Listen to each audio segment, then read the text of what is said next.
Good morning, ladies and gentlemen. Welcome to the show. My name is Joe Oriani, and I am your host for this 10 to 15-minute episode of your life. Now, before I begin, I want to tell you I just came back from a cruise in the Bahamas. So when I came back and looking at the news, I thought I fell into the Bermuda Triangle or we landed in Russia or something. It's really, really a strange political environment we live in now. Anyway, if you want to get hold of me, it's Joe Oriani podcast at yahoo.com. That's JoeOriani podcast at yahoo.com. If you want to get to my website, we can leave a voicemail, or if you want to get on a Zoom call with me and we can discuss whatever's on your mind, anything but abortion, we can.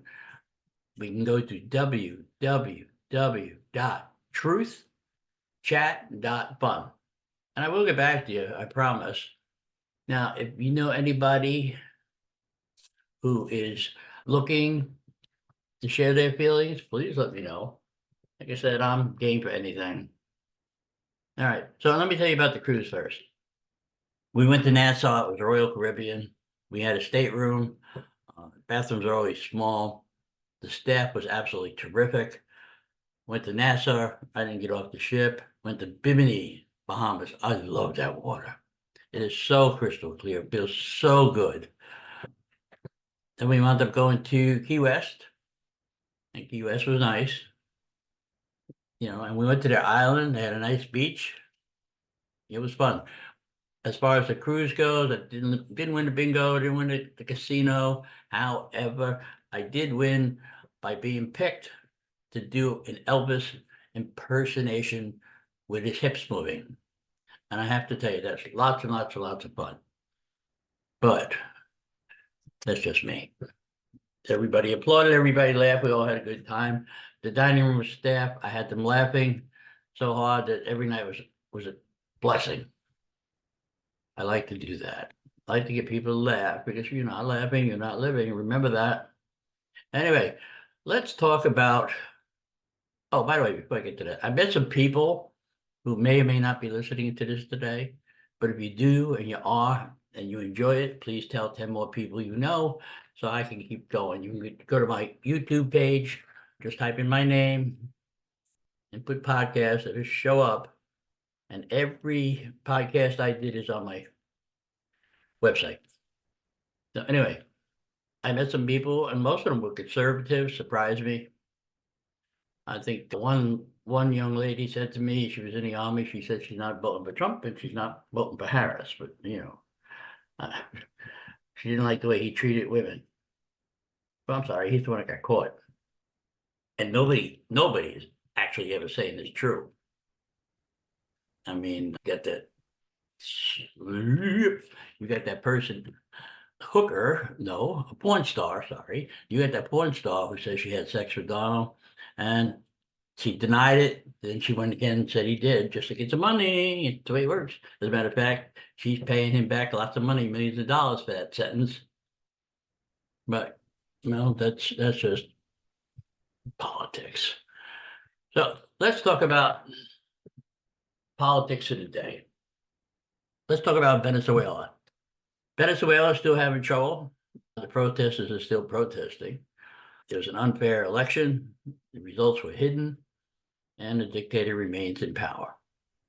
That's Venezuela. We're soon to be in the United States because we just have somebody picked, put in power, and away we go.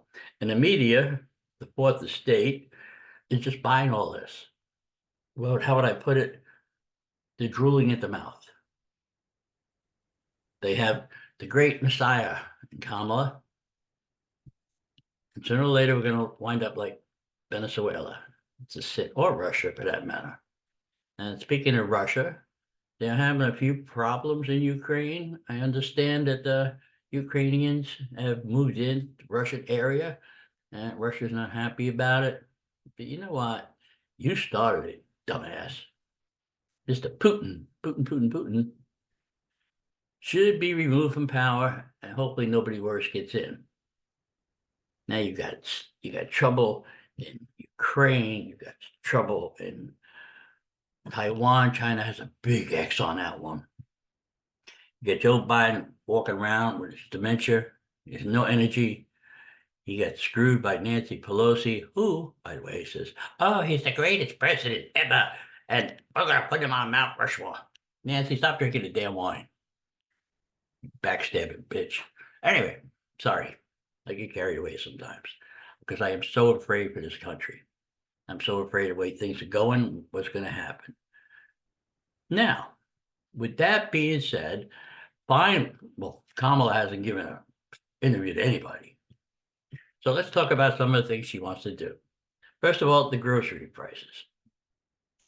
The candidate would work in her first 2 days to help Congress pass a national ban on price gouging for food and groceries, as well as give the Federal Trade Commission and prosecutors authority to go after companies they determine price gouge. Support small businesses in the industry, take a closer look at mergers between big grocery companies, and aggressively investigate price fixing in meat supply chains specifically. All right, let me tell you, Kamala, slip of the tongue. The grocery chains in the stores only get like a 1 or 2% profit on the edges. If you lower the price of gasoline and give us more gasoline, it'll be cheaper to ship, cheaper to make, cheaper to deliver, and prices will go down. You have to get rid of inflation. No, but you want to spend $1.7 trillion over the next 10 years. Just add that deficit. The Democrats are just spend happy, spend.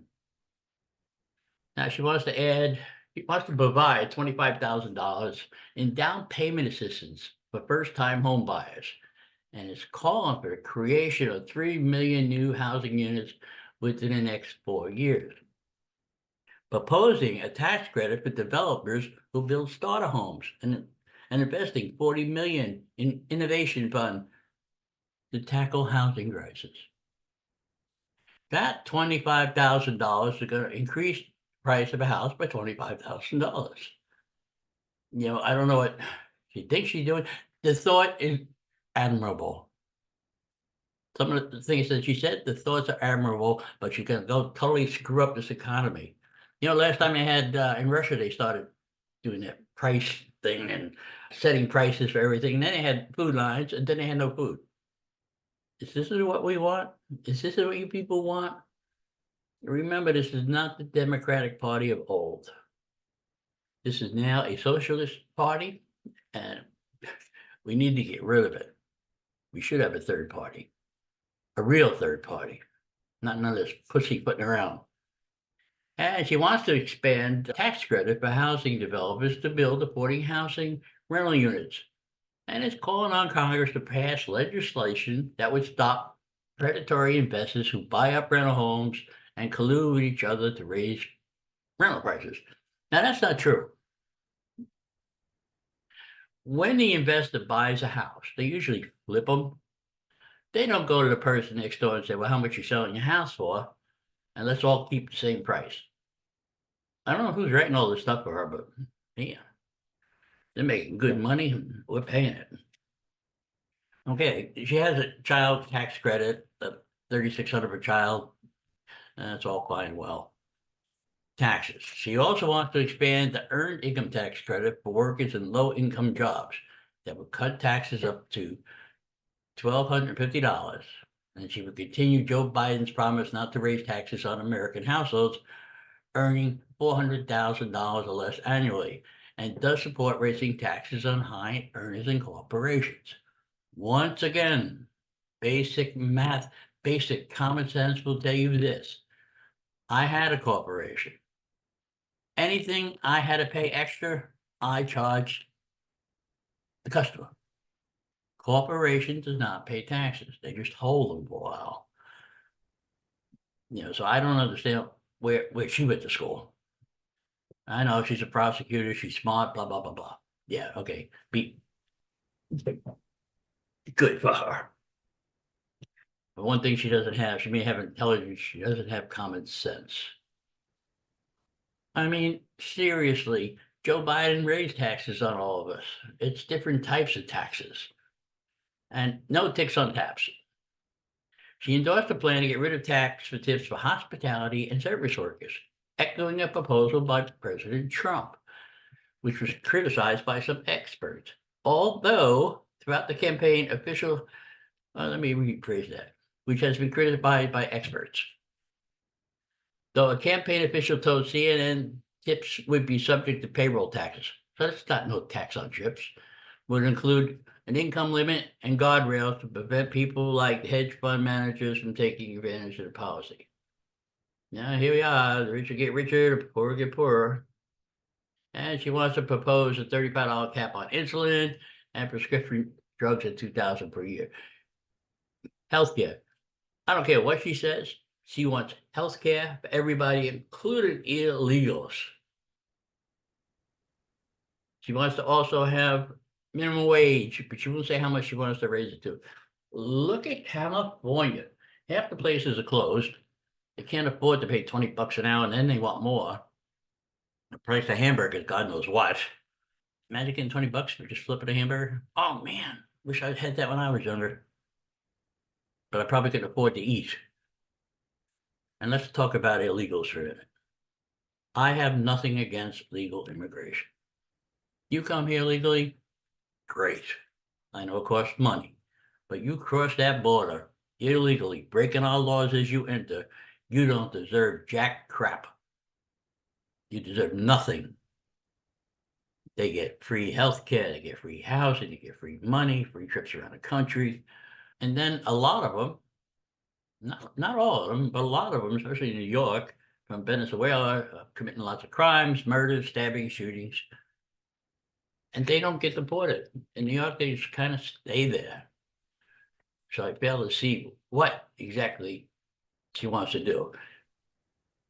What do you want to do? Keep the border open forever?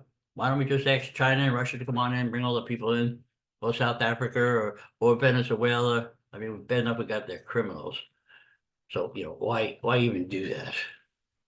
So, Kamala, can you answer that question, please? How long do you want to keep that up? I mean, we can do this forever. We don't have a country. If you don't have borders, you do not have a country. And I'll tell you what, you keep people out of your house. Look at here. Let me go back to, I just thought of it. Let's go to the White House. White House has, for the sake of argument, a fence around it. Sometimes a barbed wire fence, sometimes steel fences, like in Chicago this week. It's gonna be fun. And it keeps people out. So if we had a full border, full fencing, more border patrol. She wants more border patrol. I agree, but she doesn't want them to do their job. She wants them to do paperwork, process the people quicker. That's not what they want. Now, I'll tell you this week could be interesting in politics alone. The anointed one will get officially anointed. She's also mad at Barack Obama and Michelle because they didn't endorse her right away, or Nancy Pelosi and Chuck Schumer. I wonder why. They didn't want her. Joe Biden did that just to piss them off. I can't wait. I would hope that Monday or Tuesday when he speaks, he gets up there and tells the truth and nothing but the truth. How the Democratic Party screwed him totally. And they backstabbed him. That would be so much fun to watch. Oh, I could just see myself rolling on the floor laughing. But they have a lot of things set up at demonstrations in Chicago. The last Chicago, back in with Johnson, President Johnson, and they had all kinds of riots and disruptions. So there's going to be 100,000 people who don't like Israel. They're going to be sitting there demonstrating. That'd be interesting, especially if they slip through some of them fences. I know Fox News is going to be there this week. I'm sure they have enough security to keep themselves safe. But we'll see. But anyway, with all that said, politics in this country is more like Russian politics. We appoint somebody, don't need a vote, didn't win a single vote. The fix is in. The free press, there's no such thing.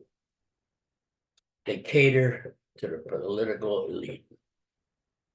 So, ladies and gentlemen, here you have a coup without firing a shot.